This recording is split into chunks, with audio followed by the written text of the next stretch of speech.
The opinions expressed on this program are those of the program hosts and guests and are not necessarily those of WSTU.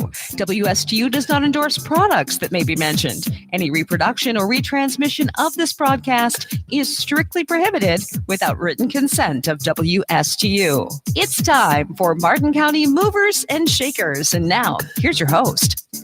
Hello, everyone, and happy July. Happy July. Lots of birthdays in July.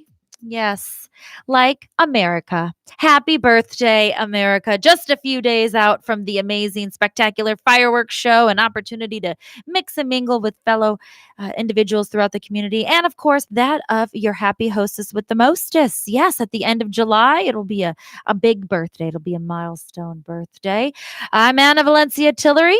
I'm so excited to be here with you each and every week. Compliments of White Glove Moving and Storage.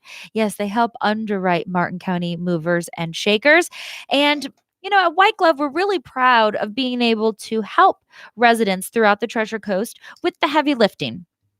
Elevators, stairs, heavy furniture. Those are our favorite things. So if you know of anyone who's getting ready to relocate, perhaps it's just for some renovations, it's a pack and move across the street, across the state, across the country. We are interstate agents with Beacons Van Lines, and the team at White Glove Moving and Storage would love to come out, provide you with a free estimate, and help make that the easiest move of your life. We're also very proud of the fact that we are A+ rated with the Better Business Bureau. Right? The Better Business Bureau has very rigorous background screenings, and they hold businesses and services to a very high standard. I'm proud to serve on the board of the Better Business Bureau, which services Southeast Florida and the Caribbean. We're very active with them. And of course, it was that introduction that got me the ability to sit with this fine lady in front of me here today. I have for you the president of Modern Day at Home, Miss Peggy Hines. Welcome. Well, thank you, Anna. Now, you and I have a mutual friend in Miss Jackie of the Better Business Bureau. Jackie is wonderful. She really is. She is a Martin County mover and shaker, to say the least. And she's absolutely right that what services you provide is a great fit for us to be able to talk about on air today. As we get ready to celebrate the 4th of July, as we get ready to celebrate all sorts of wonderful things, people take videos, they take all of these amazing things and they want to share it, yet a lot of us don't necessarily understand or utilize our technology the way it could be used to its fullest capacity, right? You are so right, Anna. Yeah. There's a huge population in Martin County, as well as the other 5 counties that we serve, that really feel like they don't have enough confidence to use technology effectively. Wow. And, I myself feel like I sometimes have hurdles. And let's face it, I'm just really not that old. It's important to technology talks to each other, and it does so much at home actually does. What Modern Day at Home does is we help people learn how to use technology. It's just as simple as that. Any kind of technology, anything from smartphones to smart homes. I have people call me to help them with their they just keep getting smarter and smarter, those cars. They do. So basically, we teach people how to use technology. In their everyday lives. We also do a little bit of computer diagnostics, maintenance, that kind of thing. Limited. We're not a computer tech company. We are a teaching company. We teach people how to use the things. I love that because really you can be told something till that individual's blue in the face. Yet if you don't see it and coordinate it appropriately, it doesn't become that second nature. So what are some of the services that Modern Day at Home offers? Well, again, we offer basic teaching, teaching any kind of technology.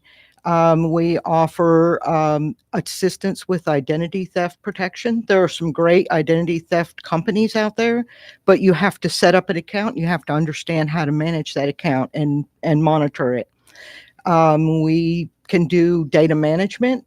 In other words, let's say you have just bought a new computer and you want to get all your pictures from your phone to your computer. We can help with that. You want to get your old files from your old computer over to your new one. We can help with those types of things. Oh, that's nice. Yeah, and very important because so often you think it's just gone forever and you get frustrated and you just walk away. You've lost it. Yeah. Yeah. And then the diagnostics is what exactly? Basically, I get a lot of calls from people that want their computer fixed. Okay. And when I arrive on the scene, what I find is an 8 or 10-year-old computer. Uh-huh. That, I just need to tell them, this is what you're going to be able to get out of this computer. I'll have people call with a brand new computer and say, it's running so slow. I don't know why I bought this thing. It's so slow. And we can come out and take a look and see what kind of, maybe you have a virus, maybe you have something running that shouldn't be running. We do those kinds of diagnostics. Again, we're not technology fixers, but we can do some diagnostics and give people a general idea of what they're looking at. And for example, if you have a virus on your computer, we can install software that, virus protection software, and set that up and make it run automatically. Those are the kinds of services that we provide. Now, Peggy, obviously, you didn't just become a tech savvy individual with great customer service to be able to hold people's hands in their homes as they're upgrading and the like. What is it that you did in your past life that allowed you the ability to create this business and be of such great service to the local area? That's a great question, and it's a very convoluted path. Isn't it always for all of us, right? And it is something that I just kind of fell into. I never intended to do this in my career. But what happened was, first, when I was in the Army, I was trained in an electronics program. Hmm. And in that program, you had to learn to read schematics. So what I didn't realize at the time was that what they were teaching me was to see things from a systems perspective. So to see the whole. Uh-huh. Okay. So then I went away from the Army and I went to college for English. I got an English degree. Oh. And then I was going into a graduate degree program in English, and I was teaching creative writing. And the unit I was teaching for asked me to learn this new software called PowerPoint. That's how long ago this was. This new software called I love PowerPoint. it. Yeah. Mhm. And teach the faculty how to use it. Our university was just starting distance learning. So I was asked to learn this new software, and I had never really used computers. And when I got into the class and put my hands on it, I realized I get it. It was very easy for me. I kind of intuitively understand where things should be located. So I started teaching the faculty, and the first group of faculty that I was put in charge of training was the education faculty. And boy, did they teach me how to educate. Oh, really? Oh, yeah. For example, I had let me back up. What they taught me was, it's not about teaching the skills necessarily. It's about teaching the understanding. It's overcoming the fear. Yes. And it's showing the value of the technology. It's not necessarily about teaching those specific skills. Building confidence so that the user can go and then, because I don't And want to, experiment a bit with it. Yes. Yeah. building confidence. Yes. So, for example, one faculty that I had in particular was 2 years away from retirement and had taught kindergarten most of her career. And then she went and got a doctorate and was teaching early childhood education. And she just, PowerPoint just made absolutely no sense to her whatsoever. But I taught her the basics of, here's how you put words on the screen, here's how you add a picture, Uh-huh. and here's how you save your file. Okay, and here's how you add new slides. And what would happen with this faculty member, and this happened to me 3 or 4 times, she would call me and say, I have my presentation ready, but I can't make it run. And so when I would get to her office, what I would discover is that she had created a slide, saved that file, opened a new one instead of adding slides. Sure. Okay, so I showed her again how to add a slide. And I did that 3 times, and it wasn't sinking in. So what she taught me was, you have to understand the problem from where the learner is. Aha. So what I realized was, she wasn't getting the overall concept of PowerPoint and how it worked. And I needed to come at her from where she was at. And where she was at was she was a kindergarten teacher all her life. So the next time she called me, I said, meet me in the conference room. And I brought an end roll, newspaper roll of paper. Okay. And I rolled that out and I gave her crayons and glue and glitter. And I said, we're going to walk through this and we're going to lay it out exactly how you do it. And you're going to have fun with it. And you're going to categorize things the way you want and how you set the files up and things like that.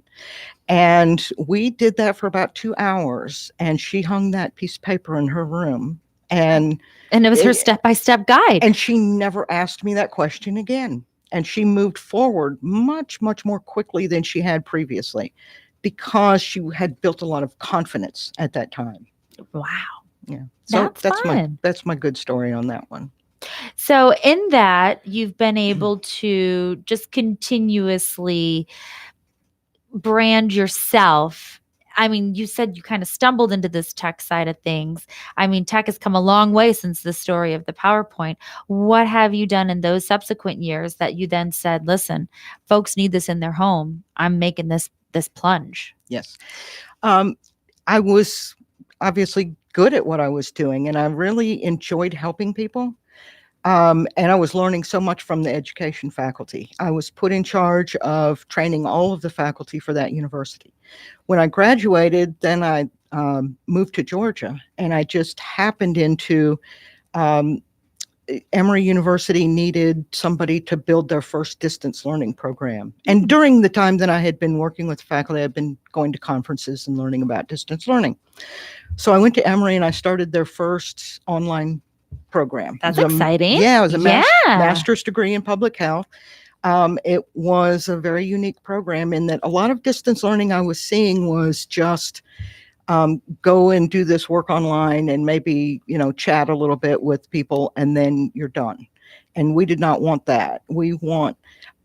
My philosophy is it needs to be a very hands-on personal thing. Sure. Real engagement. Yes. Yeah. So we set it up so that the students were engaged on campus a couple of times a year.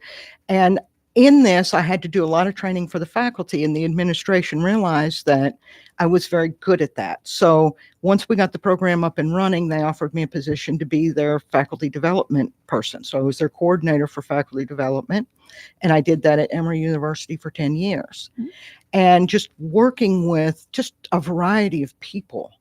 And in my success, what I learned was my success was really getting people to trust me, building that trust and giving a basic understanding of how things work, and then watching them grow on their own and just be a guide on the side. Mm-hmm. Oh, I like that. That's a nice little byline. Be a guide on the side. Yeah. That's our Peggy Hines. All right. Well, now, so obviously you're back in Florida. You see that there is a disconnect between a number of folks, and you have a senior development program, right, for folks that are over the age of 55, getting all this iPhones and all of these tech things, right? Yes, Anna. There's when I moved back to take care of my mother. That's why I left. So I came back to take care of my mother, and I was in a 55 plus community, and I was getting a lot of people asking me for help, and I was helping people, all the time. And what it made me realize was, and I knew this from my time at the university, is that this expansion in technology that has moved so fast, so rapidly, it has created a digital divide, is what we call it in the higher education circles, the digital divide. And what it's done is it has created a whole subset of digital immigrants, the kids that know just intuitively how everything works, the digital natives, and then the digital immigrants, those who were probably working when all this stuff was just exploding and didn't have time to keep up. And if you're not doing it every day, you're not keeping up. That's how fast this has moved. And we have 70 million seniors right now, this huge population. 34 of that population, according to Pew Research, 34% of that population says they don't have any confidence in their own skills. Wow.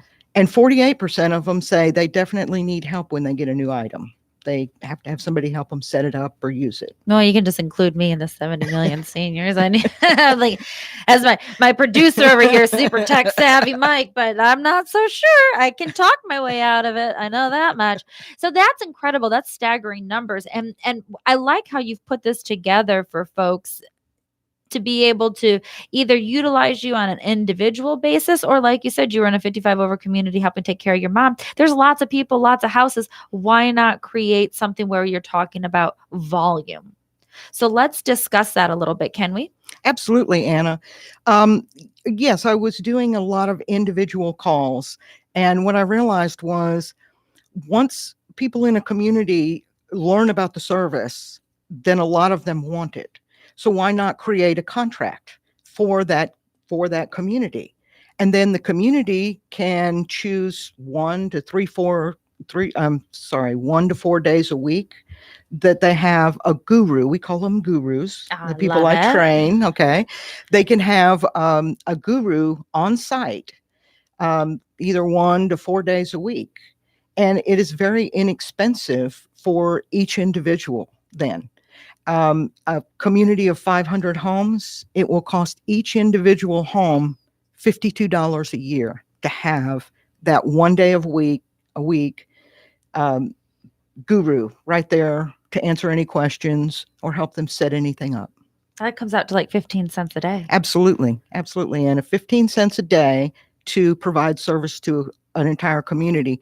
And that also includes 24/7 email. You can send an email in the middle of the night and we will get back to you usually within 5 to 6 hours, but no more than 24.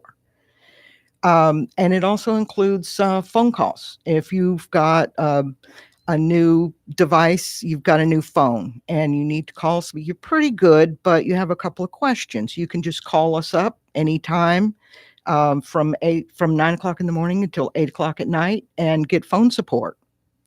Wow, I love that. So when you have the on-site guru for a day, do they kind of hang out at the community clubhouse and have people come in and they stagger the appointments, or how does that work? Because I would think a number of communities would be intrigued by this offer. I would think so too, Anna. The community actually, when we create a contract with the community, we work with them to build the right guru for them. And that includes the schedule. Community sets their own schedule. What day of the week is this going to be most advantageous for all of their community? They set the rules on where the guru can go. Can a guru go out to somebody's home, or does that person have to come to the clubhouse? But the community sets the rules. We work around their needs. I think that that's really valuable. And let's talk about that service range then, because right now we're here in Martin County. Yet the fact of the matter is you service more than just Martin County. I do, Anna. 5 counties. I go from Indian River, St. Lucie, Martin, West Palm Beach, and Okeechobee. Wonderful. Mm-hmm. So that's in our listener range, and it's exciting for them to know that they can really look at creating something custom for them. I see here where there is a note about summer downtime, because a lot of folks are relatively seasonal, right? So I would assume that within the communities, you can do a little bit more robust package when they're all here in those winter and spring months, and then do a little bit of a downsize. Is that what you mean by the summer downtime? Absolutely. We know that a lot of people go away for the summer. So when we work with a community to build a contract, that community can say, we just don't need anybody for June, July, and August. And we can arrange it so that they get those days made up for in the wintertime, in the heavy months. That's not a problem. We're very, very flexible. And I also want to tell you about another service that I am excited about. Tell. I am so excited because I had not really talked about it before because it was expensive. It was an expensive service. And I've been negotiating with the people who have the software that make it expensive. I've been negotiating with them. And the service is creating a community's own private social network. Oh. Like your own personal Facebook. Okay. A lot of people really like Facebook. Facebook, in fact, I think it's the number 2 social media software that's currently being used. But people are starting to get a little bit scared of Facebook because of the data collection and everything that's been going on with Facebook. And communities are really looking at being much more responsive just within their community and providing services and creating that community online, because that is where half of our community is now. Sure. It used to be face to face and we'd all go bowling together, but let's face it, at least half of our social life is online now. Sure. So I'm really excited to offer this new service, and I would be happy to talk to any communities about what that service would cost. Oh, that's exciting. Mhm. So they're able to talk amongst themselves in their closed network and be able to share happenings, educational classes, Absolutely. potluck opportunities. Absolutely. Like what? I'm just saying, communities like that, they're always doing a potluck. Absolutely. I happily try anybody's meatballs. I'm just saying for the record, it's darn delicious, people. Okay, so then what would be, and real quick, I mean, we only have like about a minute or so to summarize, what would be the value of hiring Modern Day at Home versus having a community having their own full-time tech person? Well, a couple of things. First of all is cost. It costs a lot of money to hire an employee. You've got benefits, salary, Sure, vacations. You've got a yes. lot of things, insurance. We are fully insured. The other thing is training. It's pretty easy to hire a tech person. It's pretty easy to hire a teacher, but to hire a person that really understands technology and understands how to teach technology is a whole different story. And Patience is a virtue. then patience is a virtue. Yes. And the final part of that is, That downtime. I'm sorry, the downtime. Yeah. Yes. Mm-hmm. That makes perfect sense. If folks want to find you, Miss Peggy Hines, Modern Day at Home, where do they go? They can go to www.moderndayathome.com, or they can call us at 772-293-6801. Well, Peggy, this has been very informative, and I'm looking forward to some times where we might have some collaboration as White Glove Moving and Storage and Modern Day at Home, where we can figure out how to help our seniors and shed some light on some of the things that are happening throughout the community. In addition, folks, you heard it here first. She is a veteran. She is trained. She is insured. She wants to be able to help and make technology easy for the individuals in your life. So thank you again for being on the program. Thank you to Miss Jackie of the BBB for the introduction. Ladies and gentlemen, I'm Anna Valencia Tillery, your happy hostess with the mostest. Martin County Movers and Shakers is brought to you each and every week. Compliments of White Glove Moving and Storage, where we are so proud to be able to service the communities in which we live, work, and play by offering as much or as little help as folks need in the moving, packing process. With that being said, it's almost the 4th of July. We hope that you go out, that you share some great cheer, some fun, some fabulous food, yet you do it in a safe and responsible manner. And once again, our beautiful guest today, Miss Peggy Hines, Modern Day at Home. You can find her online at moderndayathome.com. Until next week, folks, cheers.